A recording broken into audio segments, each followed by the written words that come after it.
when we talk about those property rights and we talk about natural law, we might want to consider that God made it so that we don't have to fight over these things. There's a natural process in which the Lord has put forth so that we can know whose property is who. O Zion, dear Zion, home of the free. This Defending Utah presentation brought to you in part by Anderson Accounting, Trust Plumbing, Higher Calling Firearms, Mini Zoo Comes to You, American Appliance, The Editor Lady, Shem Financial Services, and the law offices of Garrett T. Smith. This is Defending Utah Radio on K-Talk 1640, every Saturday at 1. To learn more about Defending Utah or to become an activist member, visit defendingutah.org. Welcome back to the Defending Utah radio program on this lovely Saturday afternoon with a good fresh blanket of snow on the ground here in Salt Lake City. On K-Talk AM 1640, we have a awesome show for you lined up. We have Ammon Bundy is going to be joining us today, and this is something that we want to, at Defending Utah Radio, we want to do regularly to be able. Ammon does a great job of explaining exactly what what their plans were. You know, the idea of claiming your rights and using your rights and defending your rights, and understanding how we can apply that. And we're going to be going into those principles today with Ammon, as well as what we want to do in the future is be able to have a discussion with people with the breaks and how fast time goes. What we want to do is just have Ammon just kind of go into it, and we're going to set up a thing where we can do this, where the first hour will be just talking about these principles and what's going on. And then we'll have a second hour where people can join us either on Facebook or on some other online option where you can be able to ask questions and whatnot. But we want to be able to start the program with just being able to have Ammon be able to really get into detail and explaining exactly the principles, because over time we've been kind of, as a people, we've been really brainwashed and not understanding these basic principles that the Founding Fathers understood so well. Just for an example, the idea of natural law. You know, today we have this thing where it has to be written down, and if it's not in the Constitution or specifically, or it's not in some legislation, then it's not real. But the idea of natural law was it was self-evident. It was common knowledge in the days of the Founding Fathers. And so when they wrote down in the Declaration of Independence the idea of the law of nature and of nature's God, they understood what that meant. That wasn't some vague saying like it is today to most people, I think. And so helping us as a culture and a society to understand those basic fundamental things again is something that is just so important, that Ammon does such a good job of explaining and expounding upon. So we're so glad to have you on Defending Utah Radio once again, Ammon. Thanks for joining us. Yeah, thanks for having me. Can you hear me okay? Perfectly. Thank you. Okay. And go ahead. No, I just appreciate that, and I often wonder how good a job I do at trying to explain things, but I appreciate you giving me that little intro there, and I'll do my best. I'll do my best. Great. Well, so when we had you on a couple of weeks ago, we talked about that idea of claim, use, and defend, and we got an email back from a listener kind of saying, well, most people don't understand what that is. We have to. What are our rights to begin with? Do we have a right to hurt people? Do we have a right to hurt ourselves? Those are kind of things that. Well, what is a right? Some people will say, well, I've got a right to just take what I want. I've got a right to understanding what it is that rights actually are and what they aren't is something that we need to really build up again. And so, really appreciate you coming on. Can you kind of maybe address that for us? Yeah, I mean, and again, we could talk about this for several hours and probably just scratch the surface. And so, but I'm going to hit the kind of the main points, and hopefully I can make some sense here. And I would say overall, we have a right to choose between good and evil, between right and wrong. And that is certainly a right. We also were placed on this earth by God, and we have a right to life and to live. And because of that circumstance that we're in living on this earth, we also have to have a place to live, and we have to have things to live with, meaning a home and shelter, I guess I should say, and we have to have food. And so therefore, it also gives us,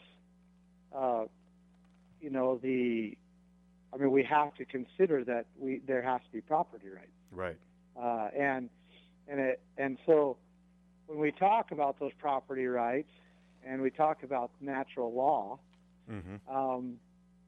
we might want to consider that God made it so that we don't have to fight over these things. There's a natural process in which the Lord has put forth so that we can know whose property is who, and who has the right to control that property, and who doesn't. And that's where these natural laws come in.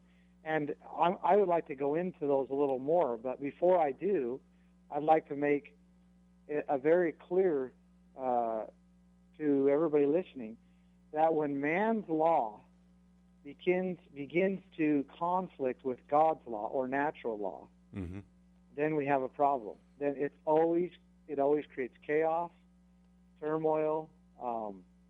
Somebody's rights are always violated.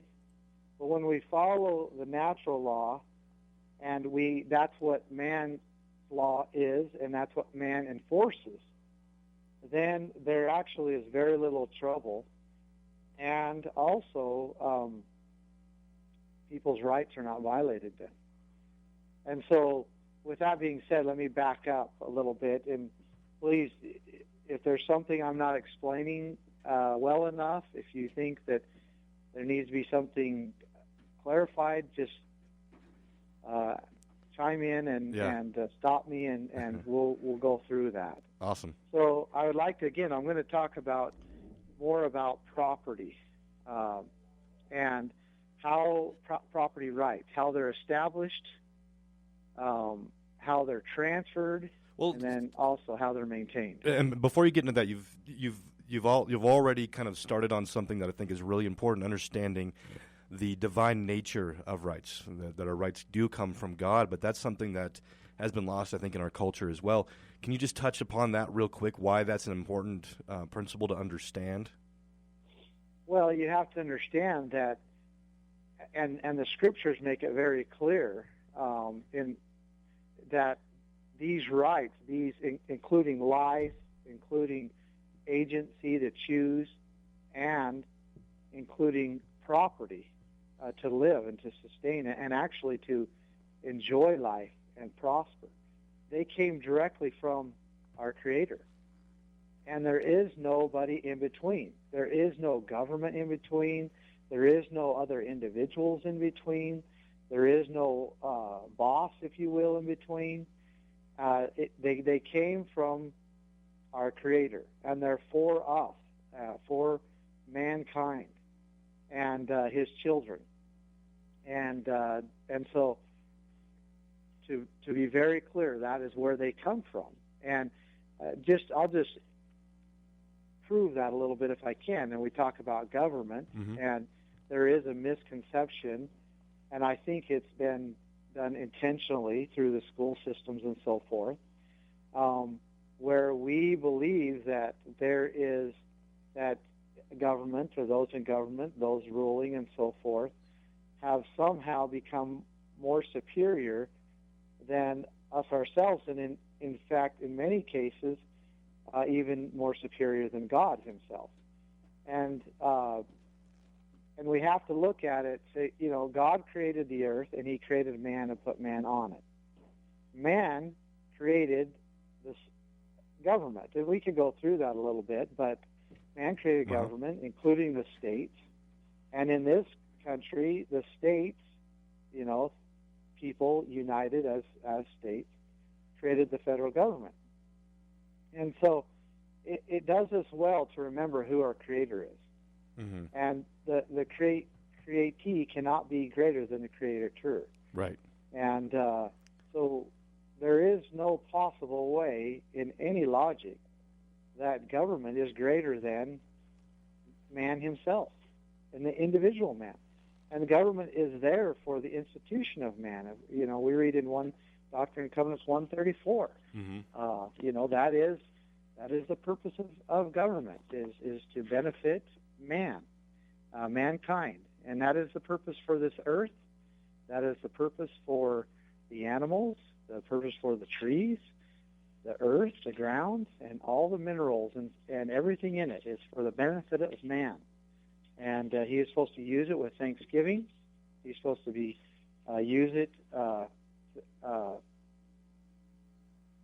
sparingly, I guess. Actually, that's not the word I was looking for, but use it wisely. Wisely, and he's not supposed to waste it.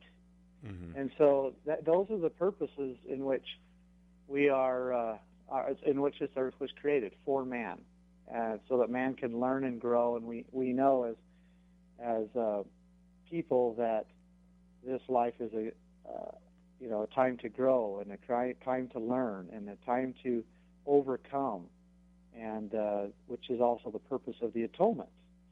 So laying those out, hopefully I've been able to answer that question for you. Is that?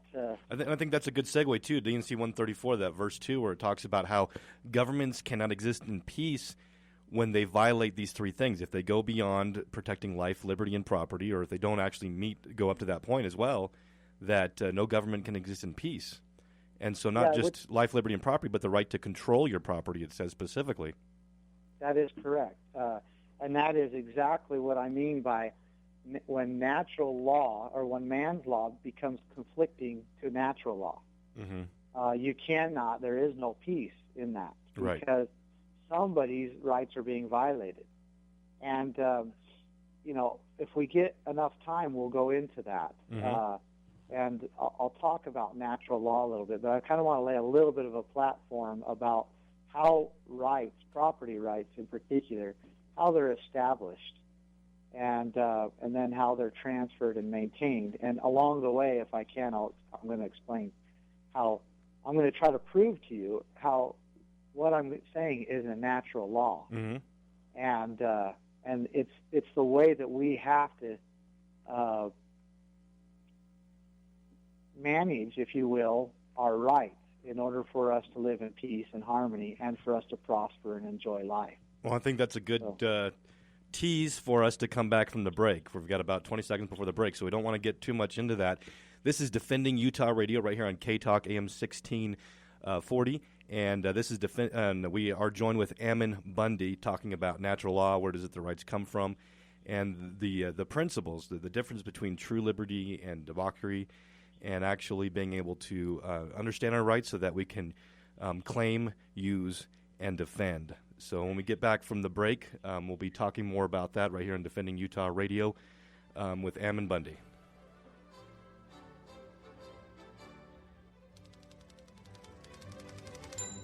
Tired of bureaucrats and tyrannical government? Defending Utah knows how to fix that. It's called nullification. To find out more, stop by our office and pick up your pamphlet on nullification today. DefendingUtah.org. Think right and wrong, not right and left.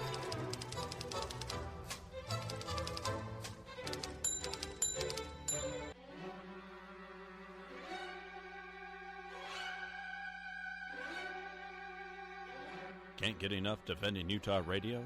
Then follow us on Facebook and subscribe to Defending Utah's YouTube channel. DefendingUtah.org. Think right and wrong, not right and left.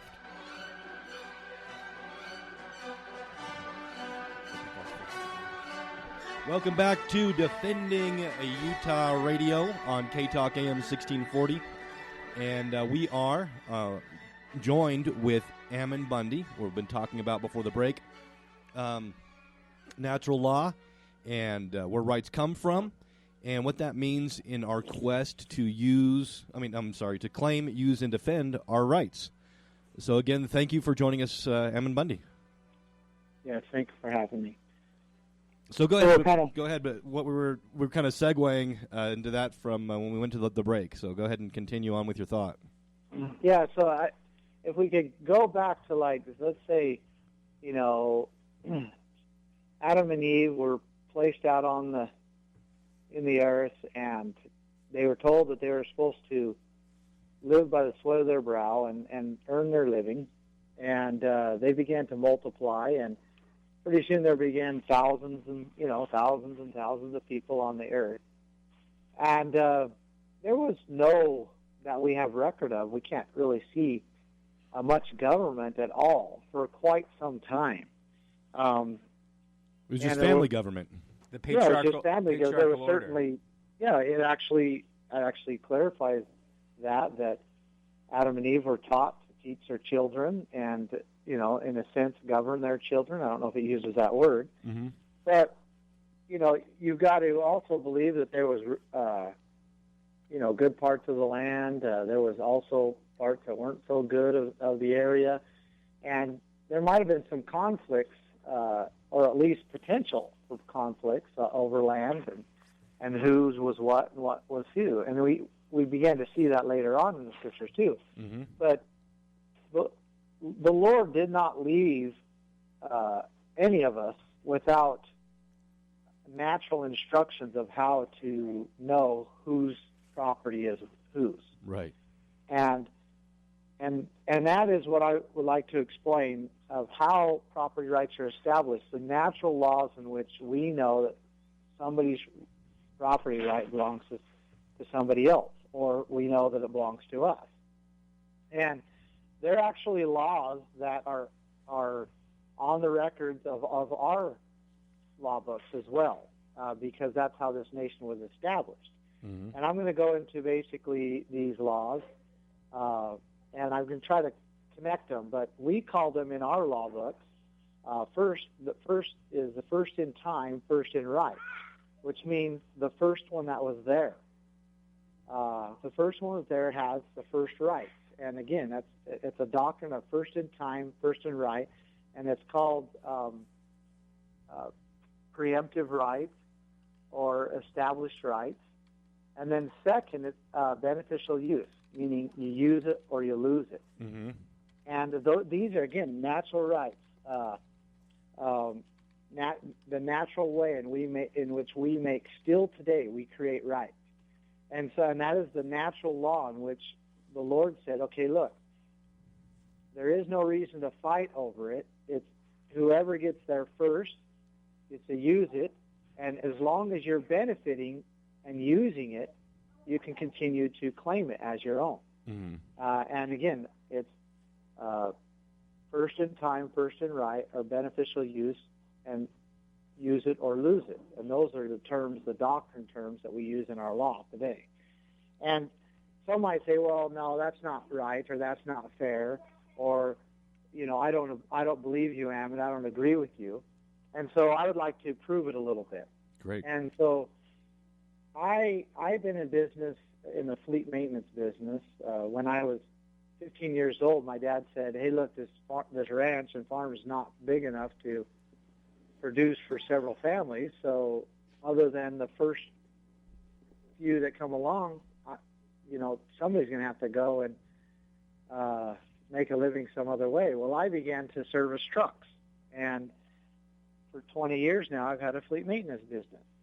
And about 5 years ago, actually, I began to want to build a software. And remember, what I'm proving here is that still today, the same natural laws apply to establish rights. Mm-hmm. So I began to have these ideas of how to build a software to better manage a shop and to better manage fleet trucks, to manage their maintenance and so forth. There wasn't a lot out there. And so I spent several years and quite a bit of money in my mind to basically come up with these ideas and hire a developer and begin to develop these ideas into something that could actually be used. And so they were my ideas. I had them first. But it's not good enough just to have the idea first or be there first. Mm-hmm. Then you got to develop it into something that can be used. And so I did that. Over time, I got the right people involved, and we ended up developing a software, and we began to use it in our shop. And then we began to sell it to other shops. And so so it was my idea first, and I developed it into something that was beneficial to me and to others. And then, someday that's going to be worth some money if I wanted to sell it, those rights to somebody else. But I didn't pay any money for it. I mean, I had to pay money to develop it. Right. But I didn't pay anybody for that. I established those rights by having those ideas first, and then by developing them and using them. And it's the same thing with the land. For example, like those people who came out west and were willing and to risk coming out here when it wasn't safe at all. Mm-hmm. They came out first, and they began to establish the land, to develop it, to develop the water, the irrigation, and so forth. And then they took claim of it. That claim, and everybody recognized that claim. Everybody recognized that, hey, so-and-so owns, that's their ranch. But how did they get it? They didn't buy it from somebody. They went out and actually established those rights. And so, first in time, first in right, use it or lose it, beneficial use. And so, remember that. That's how all rights are established. They're not established by money. They're established by being there first, or having the idea first, or being the first in line, and then by turning it into something valuable that you could use, or somebody else can benefit from, or you can benefit from. That's how rights are established. And we've lost that idea. I mean, a lot of people are probably listening and just saying, well, what? Wait a minute. I thought we just go out and buy our rights. We don't buy land. But no, you cannot use money to establish rights. It's impossible. You cannot. You can use money to buy somebody else's right that has already been established, but you cannot go out and buy rights unless they've already been established. Right. Okay. So that brings us. That brings us to the next part of this. So how are rights transferred? How are property rights transferred? And there's three ways that property rights are transferred. And there's only three ways. And that is, we talked about one, purchasing. Purchasing, trading, basically bartering really is probably the better term. Uh-huh. So you barter them. You trade for something, either money, which is basically a form of trade, or you actually trade for something of value. But what's happening there is that individual that has established that right now is trading it for something else, and now that right becomes yours. So that's one way, through trade or barter. And it's also interesting to note, whatever they're trading for that right, they originally got from someone else, which originally would have come from somebody establishing their rights in the exact same way at some point. That's exactly right. Because you cannot establish rights with money. Rights are not established with money. They're established with being there first, having the ideas first, and turning it into something beneficial for either themselves or for somebody else, something of value. You can't buy something that nobody's thought of. Yeah, just think of anything, a home, a car, or anything. Yeah, it might take resources that you might pay money for. Right. But again, that's just somebody else's rights that you're trading for in order to establish another right, such as a home or a car. But as you and I challenge someone to prove that I'm wrong.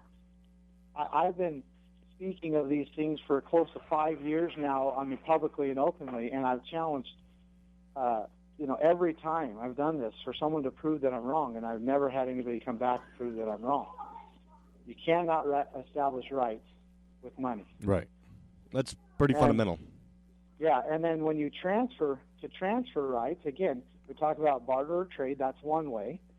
The other way is it can be given. You can give a right. If you've established a right, it's yours. You own it. You have a right to give it to somebody. Mm-hmm.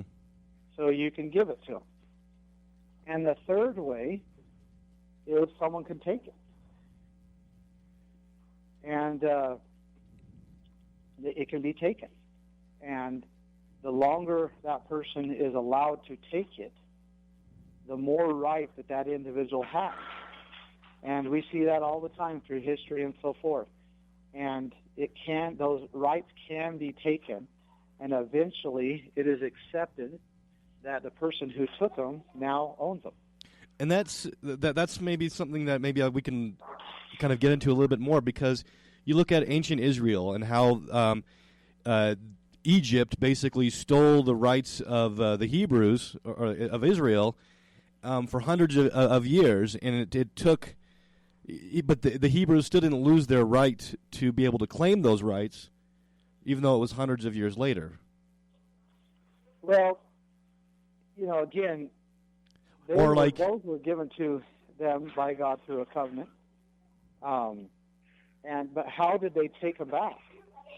Right. They took them. They took them. And the same thing, like you look at the history of Europe, and like how England would invade Scotland, and Scotland, even after hundreds of years, would finally say, okay, we've had enough of this, and we need to take our rights back. Yeah, and we're going to go into that a little bit here as long as we've got time. Yeah. I'm just trying to lay this foundation of these principles, because it's very hard to understand what I'm about to try to lay out on this claim, use, and defend without understanding how rights are established. Right. How they're transferred, and then we're going to talk about how they're maintained. And again, so there's two ways. There's not two ways. You have to do two things in order to establish rights, and that is you have to be there first, meaning have the idea first, and then develop it into something good. And just to emphasize a little bit more, I mean, look at these, these invent companies, where they take your ideas. Right. What do? What they do is they partner with you. You were the one who had the idea first, right? Right. But you don't have the skills or the know-how to make it into something beneficial, so someone can beneficially use it. So what you do is you partner with them, and they help you to develop your idea that you had first into something that's beneficially useful to somebody, so that you can sell it. Yep. And, I mean, I could go on example after example after example about how rights are not established by money. They're established by first-in-time, first-in-right, beneficial use. And then they're transferred by bartering or trade, by giving. What I mean transferred, they're transferred from one person to another, meaning one person now owns that right and has power to control that right, has the right to control it. And that transfer of rights is only done through either someone trading it, bartering, giving it, or somebody takes it. Okay? And then now we know we have rights. Let's say we've bartered or traded them or whatever they are. And now we talk about, well, how do we maintain property rights? Well, so, Ammon, we've got about 30 seconds to the break. Okay. So is that a good place That's a good place to hold it? Yeah. Right. So we're talking with Ammon Bundy, and he's laying the foundation of these principles of natural law. And these are also the principles that our Constitution in America was founded upon. When we understand these principles, we have a measuring stick with which to judge every situation in relation to these rights. And that's really exciting that we're getting this, and Ammon is educating us all. And so we're going to hear more about that after the break here.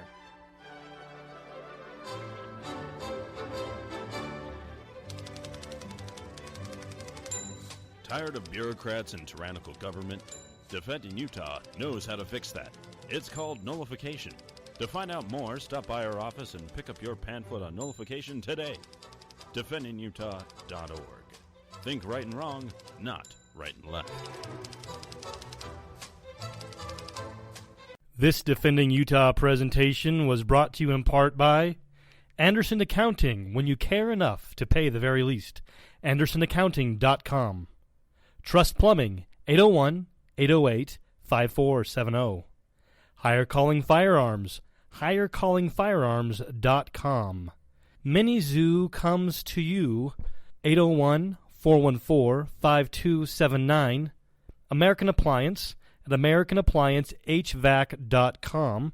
And The Editor Lady, TheEditorLady@gmail.com. Shem Financial Services, 801-856-6151. And the Law Office of Garrett T. Smith, 801-477-1570. Make sure and subscribe to Defending Utah Radio on iTunes, Spreaker, iHeartRadio, and YouTube.